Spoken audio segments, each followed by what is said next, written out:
Rain fell lightly over Asheville, the kind of mist that softened every edge of the Blue Ridge Mountains until they looked like brushstrokes in watercolor.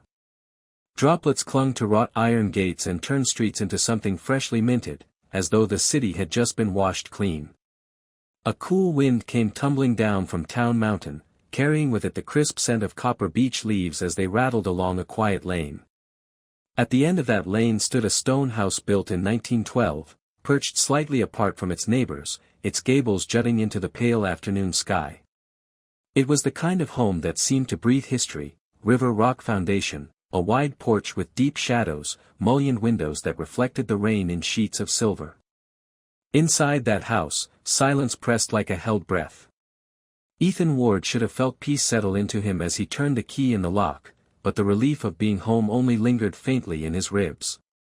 At 36, Ethan carried the imprint of the Marine Corps in his bones, the discipline of tight spaces, transport planes, desert tents, and decisions made in seconds. After leaving service, he had turned his skills into something quieter, though no less demanding: private security consulting.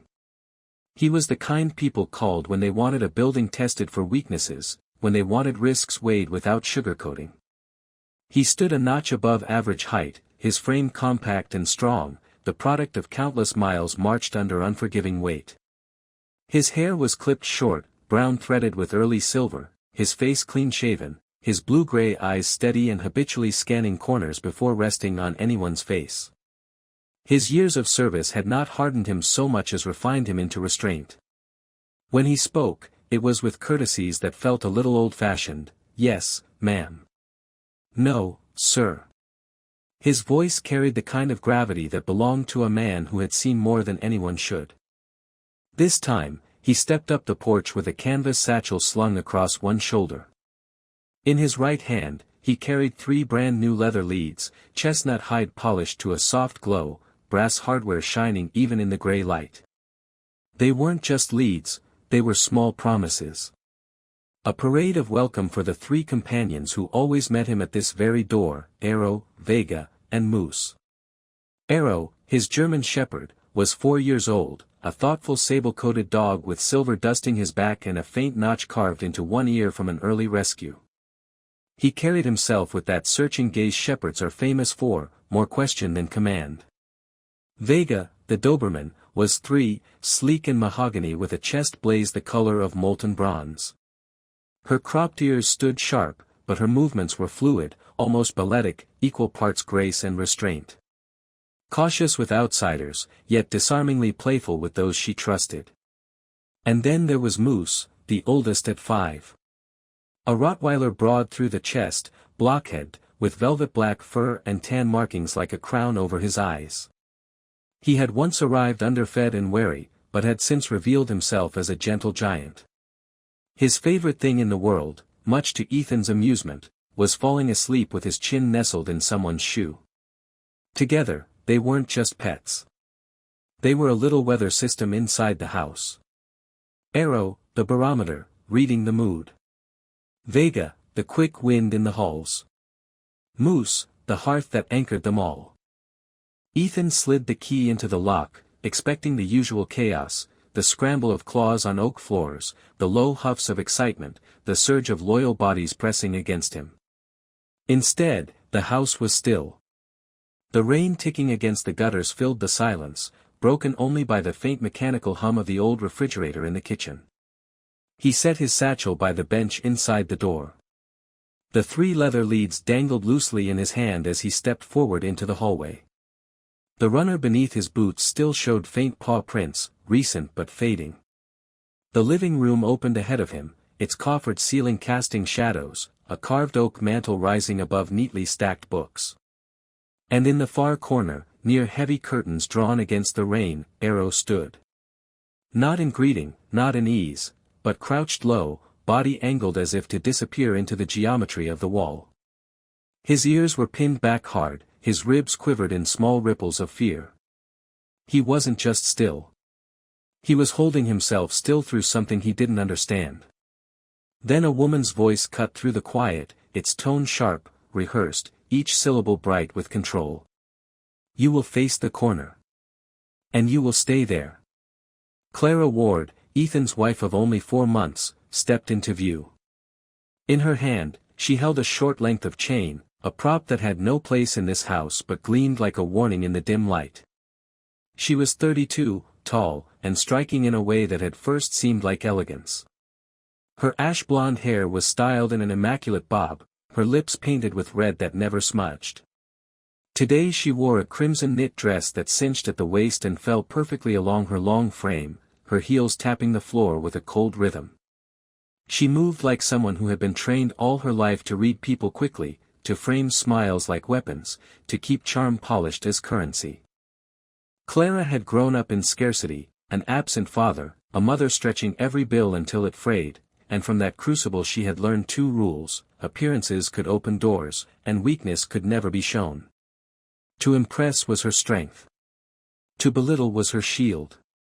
And lately, the dogs had been placed firmly in the latter category. Ethan's eyes moved from Arrow's trembling frame to the gleam of chain in Clara's hand. His pulse quickened, though not from surprise. He had already read the room the moment silence greeted him at the door. "Clara," he said, his voice low, steady. Not loud, not yet. Loud could come later. She startled only slightly but kept her gaze fixed on the shepherd, as though his obedience alone held the house together by a fragile thread. "He spilled a glass," she said finally, her tone sharp, her annoyance arranged as carefully as her makeup. And Vega scratched the back door. Moose begged at the table. "I won't have animals ruling this house when you're gone." The way she leaned on the word animals made it sound like filth being scraped from under a shoe. Vega stood by the doorway, too still, every muscle wired tight, her eyes flicking between Ethan and Clara. Moose sat hunched forward, the weight of his chest tipping him into a posture of uncertainty, as if deciding whether to shield or to shrink away. Ethan felt the leather leads shift in his palm, the weight of them sliding a fraction. Not dropping, not yet. Just a reminder in his hand of promises he lived by: trust is earned, the dependent must be protected, and the tone of a house is set by its keeper. "Step back from him," Ethan said. His voice wasn't raised, but it carried a timbre honed through years of command, the kind that left no room for negotiation. Clara's lips curved into a smile that carried no warmth. "You think your parade of polished leather will fix anything?" Her eyes flicked to the leads, then back to his face. "You were gone 10 days, Ethan. 10 days while I cleaned up the hair, scrubbed muddy paw prints off rugs you pretend are antiques, fed them, chased them. And for what? So they can break things and beg for scraps." She let the chain dangle, metal links chiming with a dull note. Arrow flinched, as though the sound itself carried weight. Ethan crossed the room, the rhythm of rain sharpening against the windows like a second heartbeat. Arrow's coat looked sleek from a distance, but up close Ethan saw the roughened patch on the foreleg, the ripple of stress running beneath the fur. The shepherd's dark eyes met his, the kind of gaze that asked questions words couldn't answer. Vega's pupils were wide with unease. Poor Moose shifted his paws one by one, heavy body unsettled as though the floor itself might betray him. "What did you do?" Ethan asked, keeping his voice even, careful, the way a man does when walking a cliff edge where one wrong word could break the path beneath him. "I told him to stay," Clara replied, as though the very question were foolish. "They need rules. They need discipline. Someone has to keep this place in line while you're off collecting your per diems." Her eyes flicked toward the satchel he had left by the door, then back to Arrow's shaking frame. Ethan knelt slowly, steady, and reached his hand toward Arrow's chest, hesitant at first, not touching yet, offering calm without pressure. The dog drew in a sharp breath, a release like the sigh of a held note finally breaking. When Ethan's palm finally pressed against his chest, flat and warm, the trembling slowed, not gone, not yet, but enough to anchor him. "Easy, buddy," Ethan murmured. "Easy." The chain in Clara's hand shifted as she tightened her grip. For a fleeting second, something passed across her face, not only irritation, but a flicker of something darker. Almost jealousy. Then it was gone, replaced by sharp contempt. You baby them, she said, her words like glass. You always have. It's pathetic. They beg, you give. They shed, you vacuum. You treat them like children instead of animals. Her heel struck the floor as she stepped closer, her mouth tilting upward. You married me, Ethan. Not your three-ring circus. The leather leads, as though drawn by some gravity of their own, slipped the last inch from his palm, landing on the Chesterfield cushion and then sliding into the seat with a soft collapse. Louder, in Ethan's ears, than it should have been. He rose slowly, his shoulders setting, his frame steady. A man who had carried heavier weights in deserts and hangars now found himself standing tall, hands empty but strong. Enough, he said. The word was not shouted, but it filled the room the way a bass note fills a hall, saturating, final. Arrow's ears lifted toward him. Vega's shallow breaths deepened, easing into rhythm. Moose, steady once more, anchored himself at Ethan's side, a quiet wall of loyalty. Clara's chin tilted upward. You don't tell me enough, in my own living room, she replied, though there was a faint wobble in the word living, as if the room itself had shifted beneath her. She gave a short, metallic laugh. Look at you. 1 week home and suddenly you think you're in charge. Her words cut short when she caught Ethan's gaze. His eyes, usually calm as river water, had gone still and cold, fixed on her. You will not frighten these dogs, Ethan said evenly. You will not trap them in corners. You will not confuse fear with obedience.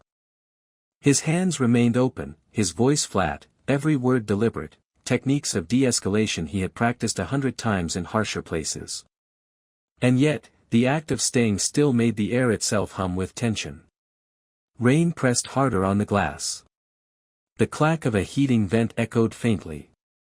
Somewhere, far off, a siren cried.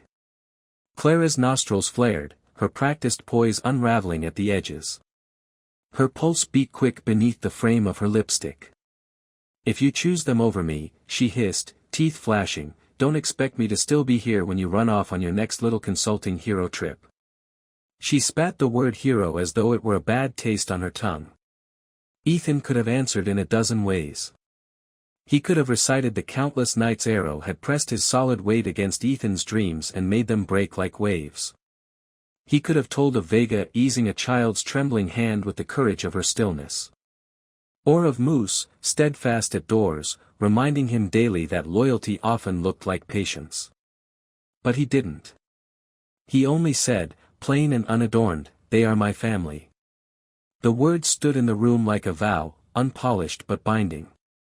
Clara's expression snapped into precision again, calculating, considering, weighing her next strike. Whether to turn wounded, or contemptuous, or furious. She chose contempt. Then enjoy your kennel, she said, dropping the chain onto the mantel with a clatter, as though leaving her reasoning behind in plain sight. She spun on her heel, her footsteps cracking sharp against the hallway as she left the room. Silence followed. Not emptiness, but a heavy quiet, the kind that lingers after a church bell stops ringing, when your ears still hold its shape. Ethan let out a breath he hadn't realized he was holding. Arrow stepped forward and nudged his knuckles with a damp nose. Vega pressed her lean body to his shin. Moose, immense and steady, placed his broad chin against Ethan's knee and kept it there, silent covenant. All right, Ethan murmured, stroking Arrow's head as rain softened against the windows and the old house seemed to remember how to feel like a home again. He gathered the fallen leaves from the cushion, set them on the mantel, not as trophies, not as promises, but as tools waiting to be used again. The air smelled faintly of rain, candle smoke, and Clara's perfume fading flat. Outside, the copper beech leaves shivered. Inside, 3 hearts and 1 vow set the weather of the house. Morning broke with a softened silver light that washed across Asheville. The rain had passed, leaving streets slick like mirrors, the Blue Ridge blurred with ribbons of mist. Factory stacks on the south side of town stood like faint silhouettes, softened at the edges.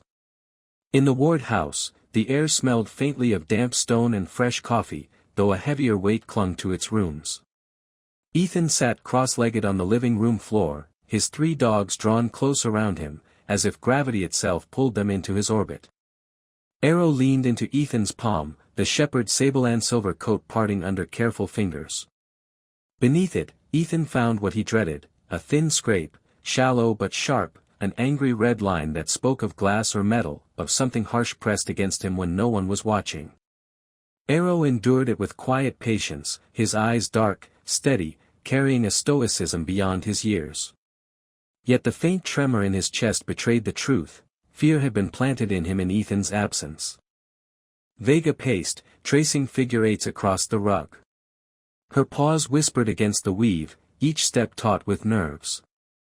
She was younger, muscles coiled like tightened strings, her mahogany coat gleaming with that bronze blaze down her chest. When Ethan called her softly, "Come here, girl," she hesitated, then circled back. The light struck her flank just so, and Ethan's hand brushed ridges beneath the gloss of her coat. Old scars. And newer ones too, welts raised faintly across her ribs. His jaw tightened as he traced them gently. Vega, almost ashamed, licked his wrist as if to soothe him, to distract from her pain, to apologize for having been hurt at all. Moose sat nearby like a heavy block of stone, watchful and quiet. At 5, he was the elder among them, velvet black with warm tan markings. Ethan placed both hands against his ribcage, and his heart sank. Moose was leaner than he should have been, bones showing where once there had been steadiness. The Rottweiler shifted uneasily, eyes dropping, as though guilty for a hunger he hadn't caused. "You've lost weight," Ethan murmured, voice rasping like gravel. Moose pressed his broad tongue against Ethan's wrist, steady and forgiving. "I'm still here." The betrayal cut deeper than any wound from the field. These 3 had carried him through restless nights and long transitions, through silence haunted by desert echoes, and here, in his own home, they had been left vulnerable. The sharp echo of heels onward broke the quiet. Clara entered, dressed with her usual precision, silk blouse, pale cream, hair pinned immaculately. Arms crossed, she leaned in the doorway, her face calm, though a shadow tugged faintly at the line of her jaw when her eyes fell on the dogs. "You're making a spectacle," she said, her voice smooth, practiced. Ethan lifted Arrow's paw, the scrape still raw, and looked at her with a steadiness that cut. "He's injured. Vega's been scarred. Moose is losing weight in his own home." His voice was controlled, but the undercurrent beneath it could have split stone. Clara scoffed, sharp through her nose. "They're animals. They eat too much, scratch everything, take over the house. Someone has to discipline them when you're gone." Her mouth curved faintly, cruel. "You think they love you because you buy them trinkets? Leads? Toys? They don't love you, Ethan. They're just used to you. They want food, comfort. Habit, that's all." Ethan let Arrow's paw slip gently back to the rug. He rose, facing her. The air between them felt as tight as a drawn bowstring. But before he could answer, a knock rattled the brass knocker on the front door. He strode quickly to answer. On the porch stood a man in his 60s, tall though stooped, with a face weathered like bark. His white hair was neatly parted, his brown eyes patient, lined with years of watching lives that could not speak for themselves. He wore a corduroy jacket, jeans, and boots scuffed by time. In his left hand, a leather medical bag sagged with long service. "Morning, Ethan," the man said, his voice warm but raspy with age. It was Dr. Henry Collins, the veterinarian who had cared for Ethan's dogs since the day they were each rescued. "Henry," Ethan said, stepping aside quickly. "They need you." Collins entered with quiet steps, his eyes sweeping the room, Arrow in the corner, Vega pacing, Moose too still. His mouth pressed into a line, though his gaze softened. He set his bag down and knelt with the ease of long habit. Arrow's ears twitched at the sound of Henry's voice. "Easy, son. Easy. I've watched you grow since you were a pup." One by one, he examined them. He cleaned Arrow's scrape, his practiced fingers tracing the edges with care. He slid his hand gently along Vega's ribs, stopping at the raised welts, his face tightening faintly though his touch remained steady. He pressed Moose's sides, feeling the bones too sharp under the fur. His movements were deliberate, patient, the kind of presence that was its own medicine. As he worked, he spoke, his words quiet but weighted. Physical wounds aren't the deepest ones, Ethan. Look at them closely. Arrow holds his breath when a hand nears his head. Vega startles at the smallest sound. Moose avoids your eyes when he eats. That's not chance. That's pattern. Ethan felt heat rise along his spine. He turned his head toward Clara. She lingered near the doorway, arms still crossed, chin tilted upward in brittle pride. Collins finished wrapping Arrow's paw and patted Moose's massive neck. Then he looked up at Ethan, his voice soft but unshakable. Dogs remember what we give them. They don't separate body from heart. Heal the wounds, yes, but more than that, show them this house is safe again. That's what they need most. He closed his medical bag with a gentle click and stood. I'll check back in a week. Sooner, if you see infection. But the greater healing, Ethan, that's yours to give. Clara gave a short laugh, sharp and dismissive. So now we're paying for therapy. For dogs. What's next, college tuition? Henry raised his brows but said nothing more. He only gave Ethan a nod of solidarity before stepping back into the misty morning. The door shut. Silence thickened again. Vega pressed trembling against Ethan's leg. Arrow leaned in close, eyes watchful. Moose sighed heavily, his ribs expanding under Ethan's hand. Ethan turned to Clara. His voice was calm, colder than the rain still dripping outside. You hurt them when I was gone. You made this house unsafe. Clara's mouth twisted. If you choose them over me, she said, sharp as glass, don't expect me to still be here. Ethan's gaze held hers, unblinking. They are my family. The words landed like stone in the heart of the house. Clara's face twitched, her polished mask cracking for just a breath, revealing raw anger beneath. The dogs pressed tighter around Ethan, sensing in his steadiness a wall no storm could breach. The house itself seemed to hold its breath as rain began to fall again against the old mullioned glass. By late afternoon, the Asheville sky had turned violet gray, clouds hanging low like bruises along the ridges. Cold winds swept down the slopes, pushing through the Ward household, where silence felt heavier than sound. The echoes of that morning's clash lingered in every room. Upstairs, Clara Ward packed a small suitcase with precise, efficient motions. Each blouse folded into exact lines, each heel placed toe to heel. Her face was composed, foundation immaculate, lipstick crimson, hair pinned in its immaculate bob. But her movements carried the stiffness of someone using perfection as armor.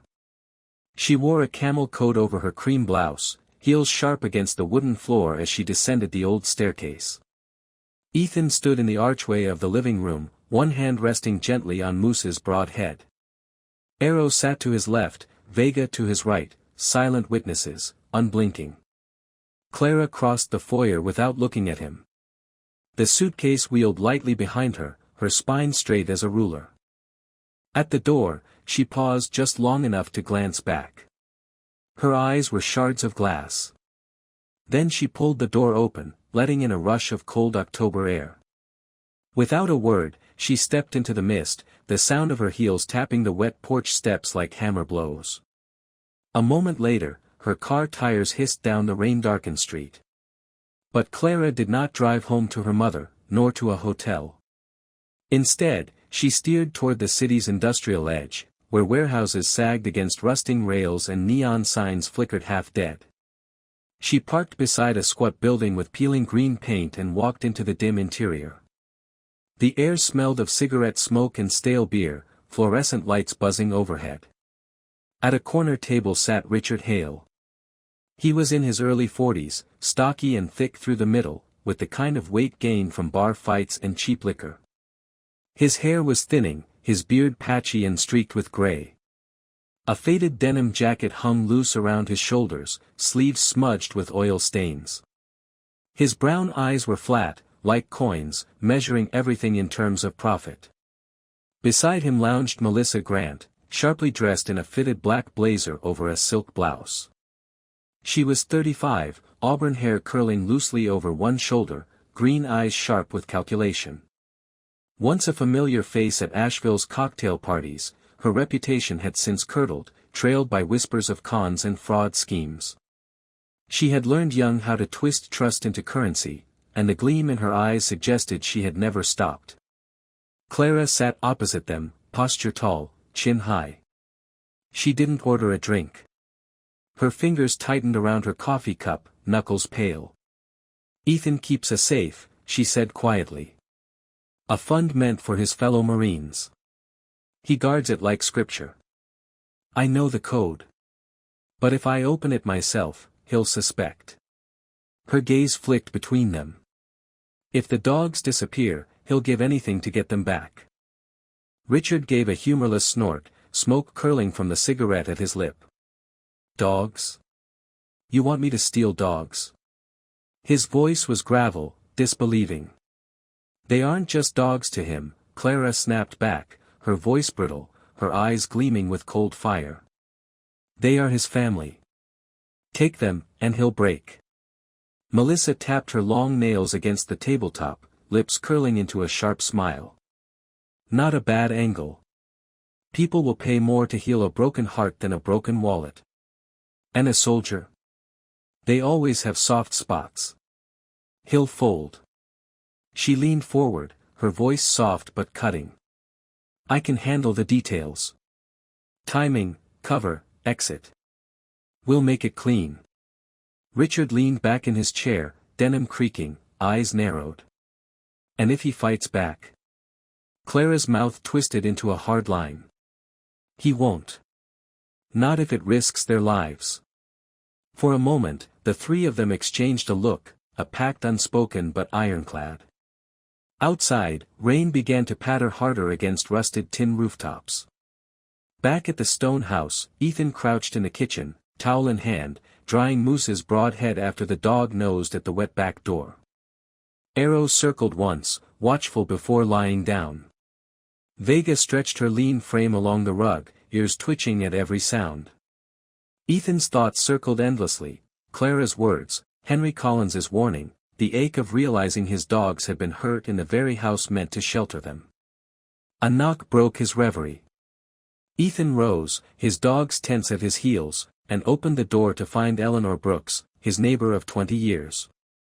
Eleanor was in her mid-50s, tall and thin, her brown hair streaked with gray and pinned into a neat bun. A wool shawl wrapped around her shoulders, and in her hand she carried a tin box that smelled faintly of cinnamon. Eleanor had been widowed young, her husband lost in a factory accident, and she had since filled her loneliness with small acts of kindness. Her hazel eyes always carried a glimmer of sorrow, yet her presence steadied anyone she touched. "I baked too many," she said softly, offering the tin with a faint smile. "Thought you and your three could help me out." Warmth pricked at Ethan's chest. "Thank you, Eleanor. You're always too generous." Her gaze slipped past him into the hallway, where Arrow lay with his ears lifted. A shadow crossed her face. She hesitated, then spoke quietly, as if ashamed. "Ethan. I should tell you something. While you were gone, I saw things. Once, in January, Clara locked that shepherd out in the cold for hours. He cried until he went quiet. I almost called someone, but I didn't know if it was my place." Ethan's throat tightened. He glanced at Arrow, who blinked at him with patient eyes, but didn't move. "You should have told me," he said. "I'm sorry," Eleanor whispered, her voice breaking with regret. "I thought maybe I imagined it. I didn't want to stir trouble. But seeing him now, I can't stay quiet anymore." Ethan nodded, his jaw taut. "You did right telling me now. Eleanor reached out, squeezed his arm with thin fingers, then stepped back into the mist. Take care of them, Ethan. They need you more than you realize. The wind rattled the windows as he closed the door. Arrow lifted his ears sharply, pacing toward the study. Vega followed, nose twitching. Moose lumbered after them. Ethan frowned and followed. The curtains stirred faintly, though the windows were shut. On the carpet beneath the sill lay a folded slip of paper, its edges damp from the rain. Ethan bent and picked it up. The handwriting was jagged, carved with impatience. Don't lose the dogs. Or you'll regret it. The word struck him harder than a bullet. Arrow stood stiff beside him, tail low, gaze locked on the window, as though he already knew the shadows waiting outside. The whole house seemed, for a heartbeat, to listen. Morning sunlight pushed through shredded clouds, turning the wet streets of Asheville into streaks of gold and slate. The ward house sat hushed, its walls heavy with unease. Once a fortress of calm, it now felt porous, as if even the mist outside could slip through its seams and carry threats into its rooms. Ethan had not slept. He moved from room to room through the long night, checking locks, testing windows, his 3 dogs close at his heels. Arrow stayed vigilant, dark eyes fixed on every shifting shadow. Vega paced endlessly, ears twitching at each creak.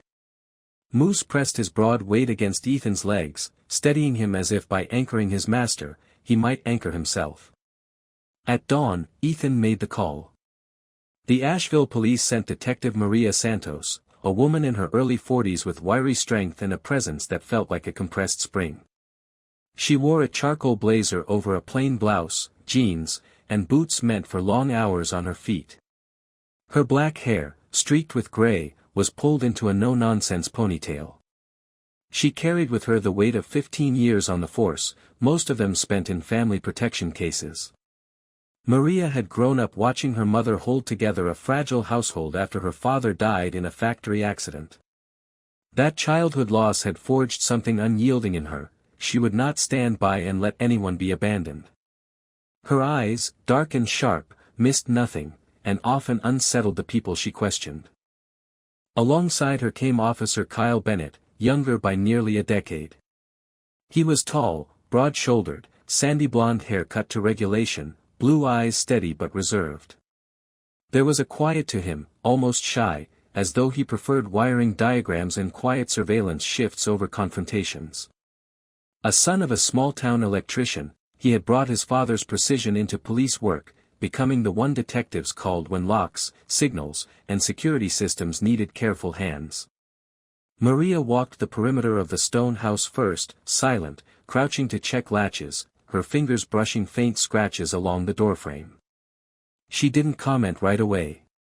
Instead, she let the evidence speak, cataloging each weakness. Kyle followed methodically, tablet in hand, sketching quick diagrams of doors, windows, entry points. Ethan shadowed them both, jaw tight, his dogs pacing like shadows. Back inside, the 4 of them gathered at the oak dining table. Ethan poured black coffee into mugs, steadying his hands by force of habit. Maria opened a folder and spread photographs across the wood, scans of anonymous notes from other cases, similar in tone and style. These messages aren't pranks, she said, her voice firm. The handwriting shows speed, pressure, intent. Whoever wrote this is escalating. Kyle tapped his tablet, turning it toward Ethan. The window latch in your study was tampered with last night. Scratches here, he zoomed in, consistent with a thin tool. Flathead screwdriver. Maybe a lock pick. They were testing entry. Ethan's jaw flexed. My wife Clara, she's involved. She knows about the fund. She walked out last night, and hours later, this shows up. Maria's brows lifted slightly. We've heard her name before. Minor reports. Nothing that stuck. But if she's tied to the wrong people, it lines up. A knock interrupted them. Ethan opened the door to find Eleanor Brooks again, her shawl wrapped tight, her face pale but resolute. This time, no tin of cookies. Only determination. I'll testify, she said firmly. Whatever you need. I've seen enough to know those dogs suffered under Clara's hand. I can't stay silent anymore. Maria stepped forward, her voice softer. We'll take your statement, Mrs. Brooks. And if you know any neighbors who might have seen similar things. Eleanor nodded. The Parkers across the street. The Diaz family, 2 houses down. They saw. The shepherd locked out in the cold. The Rottweiler left without water. They didn't want to interfere, but they'll back me. Kyle scribbled the names in neat, careful lines. The room seemed to steady under Eleanor's words, as if the house itself drew strength from the witness. Ethan exhaled, his shoulders loosening slightly, though Arrow pressed against his leg, sensing how much still lay ahead. Maria spread Kyle's sketches across the table, the house, the yard, the vulnerable spots. Her finger tapped once on the back door, once on the east-facing window. They won't come for you, she said. They'll come for the dogs. That makes them both the target and the bait. If we want to stop this, we use that. Ethan's face hardened. You're asking me to put them in danger. No, Maria's tone cut through, calm but unyielding. I'm asking you to trust us to shield them while we set the trap. They'll never leave your sight. But we need the intruders to believe they're vulnerable. Kyle slid a small device across the table. It was no larger than a matchbox. Silent alarm. We'll rig the doors and windows. The moment someone breaches, we know. No sound inside, just a signal straight to patrol cars. Maria leaned over the diagram, tapping the center of the study. You and the dog stay here. Lights on at a set time, off at another. We'll place cameras outside. The moment they cross into the garden, we close the net. Ethan looked down at Arrow, Vega, and Moose, 3 pairs of eyes locked on him, unwavering, waiting. He ran a hand along Vega's spine, feeling the tight coil of her muscles ease beneath his touch. And if it goes wrong? He asked quietly. Maria met his gaze. Steel and reassurance blended in her voice. It won't. We'll be here before they even touch the latch. But you need to follow every instruction exactly. The mantel clock ticked faintly in the silence. Ethan gave a single nod. Maria tapped the paper once more. Then here's the plan. We use them as bait. And we make this house the trap. October slipped toward its end, crisp air sharpening with the scent of wood smoke and fallen leaves. For 3 nights in a row, Ethan lived by a strict rhythm, training his 3 companions for the plan Detective Santos had drawn. Each evening, the ritual began the same. He lowered the lamps, spoke softly, and repeated one phrase until it sank into instinct. Lights on. Arrow, the German shepherd, would ease into a silent crouch, muscles taut but still. Vega, the Doberman, folded herself against the rug, sleek and motionless. Moose, the heavy Rottweiler, sank his chest flat to the floor, his head resting between his paws like carved stone. At first it took coaxing, treats, gentle corrections. But by the second night, they no longer hesitated. The command became a covenant: stillness, silence, safety. Ethan's voice alone was the anchor, and they trusted it. By Thursday, the trap was ready. Hidden cameras had been mounted by Kyle Bennett's careful hands, one tucked into the garden hedge, another angled along the back porch, a third near the narrow hallway outside the study.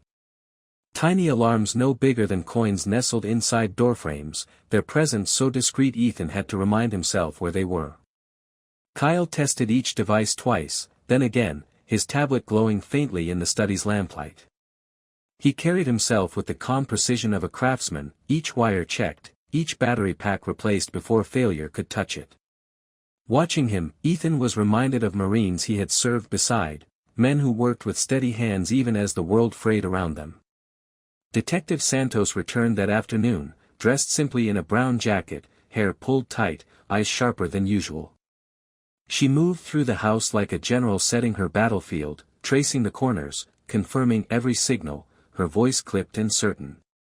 By the time they stepped past the porch, "We'll know," she said, her tone carrying the weight of conviction. That evening, Ethan cooked a simple meal: chicken, rice, carrots. He fed the dogs first, watching them eat with quiet purpose. Arrow pressed close to his leg, Vega hovered by the doorway, Moose sprawled by the hearth, eyes half closed but watchful. The house smelled warm with food, but underneath was a current of unease. Ethan found himself straining for sounds beyond the ordinary: car tires slowing on wet pavement, footsteps dragging across gravel. At 8 o'clock, Maria returned with Kyle.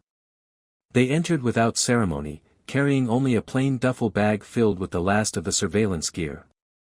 Kyle, meticulous as ever, checked each camera feed again, adjusted the angle of the one hidden in a potted fern, and tested the signal twice. Maria gathered them in a study where Ethan would wait with his dogs. The room smelled faintly of paper and leather, lined with shelves of worn books and old military keepsakes. Heavy curtains were drawn tight across the windows, and a solid oak desk sat near the center like an anchor.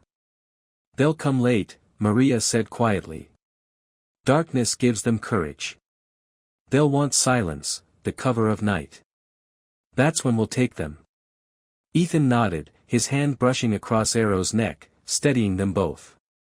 "They'll try the back door first," he said. Maria's mouth pulled into a thin smile. "Then we let them try." Night stretched long. The mantel clock ticked steadily, marking the hours. The dogs breathed in quiet rhythm, their bodies attuned to Ethan's calm. The house itself seemed to wait, listening. At 10:30, Ethan slipped on his jacket, picked up his keys, and stepped out the front door. He drove away deliberately, tires crunching gravel in a way anyone watching would hear. 2 blocks down, he parked by agreement, then circled back through the alley, entering silently through the study door where Kyle waited. The illusion was set. To anyone watching, the ward house now stood exposed, an empty fortress, its guardians absent. Inside, Ethan settled into the desk chair. Arrow curled at his feet, Vega stretched along the wall, Moose sprawled heavily across the doorway like a living barricade. They shifted, restless, until Ethan whispered again. "Lights on." And once more, they froze into silence. Kyle crouched in the corner, tablet in hand, a small earbud tucked into his ear. Maria's voice crackled faintly through his line from her position outside in the garden shadows. "Movement in the alley," she murmured. 3 figures. Slow approach. At 10:57, the backyard camera flickered, shadows moving past the flower bed. Another shadow. Then the faint scrape of metal on metal. The back door latch trembled. Arrow's ears snapped upright. Vega coiled like a spring. Moose lifted his great head and rumbled low in his chest. Ethan pressed a hand against Moose's shoulder. His whisper was calm, commanding. "Lights on." The 3 held their stillness. The back door creaked open. Cold October air swept into the hall, carrying with it the faint stink of cigarettes and perfume. Richard Hale entered first, shoulders hunched, a folding knife gripped in his gloved hand. His face was set, jaw twitching with nerves. Melissa Grant followed, slimmer, moving like a shadow accustomed to slipping unnoticed through doors. Her auburn hair was hidden beneath a dark cap, her green eyes restless, scanning. Last came Clara. Black slacks, a dark coat belted tight, blonde hair pinned back, lipstick shining even in the gloom. Her gaze darted through the hallway, brittle and bitter, her steps quick with urgency. They moved down the runner toward the study. Richard raised his hand in signal. Melissa clutched a nylon sack folded under her arm. Clara hissed through her teeth, "Quick. He won't be gone long." Inside the study, Ethan's hand hovered beneath the desk, waiting. The hallway grew darker as the 3 intruders advanced, their footsteps muffled against the runner. Richard moved first, his knife glinting faintly each time light bled from the curtained windows. Melissa kept close, her shoulders drawn in tight, the folded nylon sack clutched like a weapon of its own. Clara followed, her heels clicking softly, her breath sharp and ragged despite the mask of control on her face. They neared the study door. Ethan's dogs tensed, Arrow's eyes blazing, Vega's chest rising fast, Moose's growl vibrating like thunder deep in his body. Ethan steadied them with a hand and a whisper. "Lights on." He pressed the button beneath the desk. Every lamp in the house flared at once, the study lights, the hallway sconces, the backyard floods. Darkness shattered into brilliance as if noon had dropped onto the house in an instant. The intruders froze mid-step, their outlines carved in sudden white light. "Police! Don't move!" Maria's voice boomed from the back porch, commanding, unarguable. At the same instant, officers surged through the kitchen and garden doors. Kyle leapt from the study corner, weapon drawn, his steady aim fixed on Richard. Chaos erupted. Richard lunged toward the nearest window, knife flashing, but two uniforms slammed him to the floor. The cuffs snapped around his wrists with a metallic bite. He thrashed once, then stilled, his face twisted with rage. Melissa shrieked, fumbling inside her jacket for something, papers, maybe a phone, but another pair of officers pinned her arms, wresting the nylon sack from her grip. She cried out as the bag spilled open, revealing rope and duct tape. Clara staggered backward, her face a mask of shock that burned quickly into fury. She spat Ethan's name like venom. "Ethan!" Ethan rose slowly from the desk chair. His dogs broke their silence at last. Arrow lunged forward, teeth bared, eyes locked on Richard. Vega's bark ripped sharp and fierce through the air. Moose thundered against the floor, growl rolling like a drumbeat, pressing forward with massive force until Ethan lifted his hand. "Stay!" Instantly, they froze, the command etched deep from nights of training. Three powerful bodies, silent again, trembling with controlled fury. The room pulsed with the scrape of boots, the click of cuffs, the clash of voices. For the first time in weeks, Ethan felt control return, not through anger, but through the net drawn tight around those who had threatened his home. Richard cursed low as officers dragged him upright.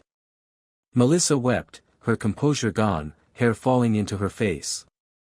Clara's eyes burned like coals, fury and disbelief warring across her features. Maria stepped into the study, weapon still raised, her expression iron. "It's over." Clara's voice cut through the din, bitter and raw. "You planned this. You think you've won? You think this changes anything?" Ethan met her eyes, his voice quiet, unwavering. "It changes everything." Behind him, Arrow, Vega, and Moose stood like sentinels, their bodies taut, their eyes gleaming in the harsh light. Not victims now, but a wall of loyalty and strength. The trap had sprung. And it had held. 3 weeks later, autumn light spilled through the tall arched windows of Buncombe County Courthouse. Oak-paneled walls framed the chamber, their weight lending gravity to every word spoken inside. Rows of benches filled with townspeople sat hushed, the air thick with the tension of testimony. At the front, Judge Raymond Calder presided. He was a tall man in his 60s, white-haired, his presence calm but commanding. His gavel rested lightly at his right hand, though he rarely needed to strike it, his voice alone held the room steady. Clara sat at the defense table, her camel coat replaced by a navy suit, her posture rigid as carved stone. Beside her, Melissa Grant shifted nervously, auburn hair pulled back, fingers twitching against the cuff of her blouse. Richard Hale slouched at the far end, denim jacket traded for an ill-fitted county-issued shirt, his jaw set in sour defiance. Ethan sat opposite them at the prosecution table, flanked by Detective Santos and Officer Bennett. His dogs were not present in the room, they remained safely at home with Eleanor Brooks, but their absence was felt. Every time Ethan rose to speak, the quiet strength of their loyalty seemed to stand behind him like a shadow. The trial unfolded steadily, each voice laying another stone on the path to truth. Eleanor Brooks took the stand first. Her shawl draped loosely over her shoulders, her voice trembling but firm as she recounted what she had seen. I watched Arrow locked outside in the cold, crying until his voice went raw. I saw Moose left without food or water. I thought perhaps I was mistaken, but I cannot stay silent anymore. Those dogs suffered, and they deserved none of it. The Parkers followed, then the Diaz family, their testimonies echoing Eleanor's, accounts of neglect, of cruelty when Ethan was gone. Each statement wove a pattern no jury could ignore. Then came Detective Santos. She recounted the sting operation in clear, methodical detail, laying out photographs of the nylon sack, the rope, the duct tape, all evidence recovered from Melissa's hands the night of the arrest. Her words were sharp, her tone unwavering. These were not random intruders. This was a conspiracy designed to break Mr. Ward through his dogs. Richard muttered under his breath during her testimony until Judge Calder fixed him with a glare so sharp it silenced him mid-grumble. Melissa wept through most of her turn on the stand, her voice cracking as the prosecutor replayed her taped admission of timing, cover, exit. Clara sat silent beside her, eyes fixed forward, jaw locked, as though stone itself might keep her from breaking. Finally, Ethan took the stand. He wore a plain suit, his hands steady on the rail as he looked into the jury's eyes. His voice was even, low but resonant. These dogs are not property. They are not ornaments. They are my family. Arrow steadied me through nights when memory would not let me rest. Vega has calmed children trembling in fear, not by command, but by her own stillness. Moose has stood guard at my side for years without asking for anything but loyalty in return. They have given me everything. And when I left them in my wife's care, they were betrayed. Not only by her hand, but by those who saw their worth as a tool to hurt me. You ask what was at stake. Not money. Not pride. But trust. Love. The bond that should never be broken. That's why I'm here. That's why justice must be served. The chamber held its breath. The jury, the spectators, even Judge Calder seemed to sit taller in silence, his eyes fixed steady on Ethan's face. When the verdicts came, they landed like stones dropped into still water, sending ripples through the room. Richard Hale, guilty of attempted burglary, conspiracy to commit extortion, and possession of a deadly weapon. Melissa Grant, guilty of conspiracy and aiding attempted burglary. Clara Ward, guilty of conspiracy and animal cruelty. Judge Calder's voice was stern, deliberate. Mr. Hale, you are sentenced to 5 years in state prison. Ms. Grant, 3 years with possibility of parole at 18 months. Mrs. Ward, he paused, his gaze steady, heavy with the weight of her betrayal. 2 years in state prison, reduced for cooperation if rendered, with additional probationary terms on release. This court finds your actions cruel, calculated, and unbecoming of trust placed in a spouse. Clara's mask cracked at last. Her mouth trembled, her eyes blazing with fury and disbelief. For the first time, she looked directly at Ethan, her expression a knot of rage and regret. He met her gaze with calm, then turned away, his silence louder than words. The gavel struck once. The sound echoed through the chamber, final and unyielding. Outside, autumn leaves swirled across the courthouse steps. Ethan walked down them slowly, Detective Santos at his side, Officer Bennett carrying the folder of evidence. Waiting at the curb, Eleanor Brooks stood with the leash of Arrow, Vega, and Moose in her hands. The dog saw him and surged forward, pressing against his chest, his hands, his legs, their tails thundering like banners in the wind. Ethan knelt, arms full of fur and strength and forgiveness. The weight of them grounded him, their breath warm against his skin. For the first time in months, the air tasted clean. Maria Santos smiled faintly, her voice quiet. Justice doesn't always look like a clean slate. But today, it looks enough like it. Ethan pressed his forehead briefly to Arrow's. "We're home," he whispered. And this time, the words carried no shadow. Winter came slowly to Asheville that year. Frost rimmed the edges of windows each morning, painting lace against the glass. The Blue Ridge peaks stood capped with snow, their slopes blue in shadow, white in sun. The town moved at a gentler pace, smoke curling from chimneys, neighbors pausing on sidewalks to greet one another with mittened hands. At the Ward house, the air felt different. The heaviness that once clung to its walls had lifted, replaced by a quieter strength. Ethan rose early now, the dogs waking him before dawn. Arrow was always first, nudging his hand with a cool nose, tail thudding softly against the bed. Vega stretched long, yawning like a cat before padding to the door. Moose lumbered after them, slow but steady, his weight shaking the floorboards. They ran together most mornings. Ethan took them through the wooded trails just beyond the river, his breath clouding in the cold air, the sound of paws drumming beside him. Arrow surged ahead, scouting the path with keen precision. Vega ran close to his knee, muscles rippling like fire under her sleek coat. Moose kept the rear, steady as stone, his presence anchoring the pack. In those miles, Ethan felt something return that he hadn't realized he'd lost. Not just freedom, but faith. Each stride carried away the echoes of courtrooms, the weight of betrayal, the sharpness of memory. What remained was simple, for lives, moving as one. The town had not forgotten. Eleanor Brooks visited often, sometimes with her cinnamon tins, sometimes just to walk with Vega by her side.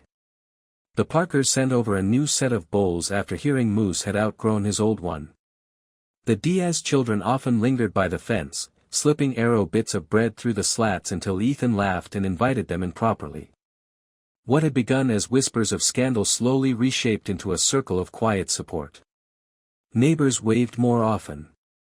Strangers stopped Ethan in the market to say they'd read about the trial in the paper and that they were glad someone had spoken, glad someone had stood, glad the dogs were safe.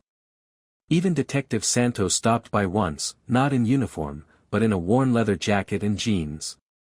She stood on the porch, hands in her pockets, eyes softer than Ethan had seen them before. "They look stronger," she said, nodding at Arrow and Moose playing tug-of-war in the yard. Vega sat at Ethan's side, alert but calm. "They are stronger," Ethan replied. His hand brushed Vega's head. "We all are." Santos smiled faintly, then tipped her head in farewell. "Take care of them, Ethan. They'll take care of you." Life settled into new patterns. Ethan worked odd jobs for veterans groups, spending his afternoons helping others adjust to the quiet battles of civilian life. In the evenings, he cooked with the dogs circling near his feet, Arrow always watching, Vega leaning against the counter, Moose thumping his tail like a metronome. One night, after the dishes were stacked and the house quiet, Ethan sat by the fireplace. The flames cracked gently, casting orange light across the stone hearth. Arrow lay stretched across the rug, Vega curled tightly at his side, Moose sprawled like a fortress near the door. Ethan leaned back in his chair, eyes tracing the beams of the old ceiling. He thought of all that had passed, the betrayal, the fear, the nights of watching shadows press against the house. Then he looked down at the three forms gathered around him. Family. Not by blood, but by bond. He reached a hand toward them, palm open. Arrow lifted his head, pressing his nose into Ethan's palm. Vega stirred, resting her chin on his knee. Moose gave a low sigh, content, his great body stretched but his eyes alert. Ethan smiled faintly, his voice soft. "We made it." The fire popped. Snow tapped lightly against the windows. Inside, warmth held steady. For the first time in a long time, the Ward house was a home again, filled not with silence heavy as stone, but with a peace that hummed quietly, steadily, like a heartbeat. And in that peace, 3 dogs and 1 man found the beginning of something new.